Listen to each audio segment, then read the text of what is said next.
That is for us. Warning for southeastern Will County in northeastern Illinois, eastern Kankakee County in northeastern Illinois, northern Newton County in northwestern Indiana, southern Lake County in northwestern Indiana, northern Jasper County in northwestern Indiana, until 4:15 a.m. At 3:27 a.m., severe thunderstorms were located along a line extending from near Grant Park to 6 miles southeast of Beecher to Lake Dalecarlia, moving southeast at 50 miles per hour.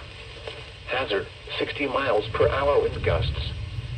Source, radar indicated. Impact, expects damage to roofs, siding, and trees.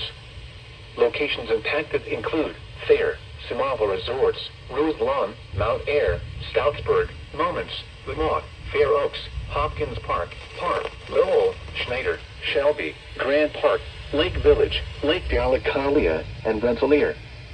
For your protection, move to an interior room on the lowest floor of a building.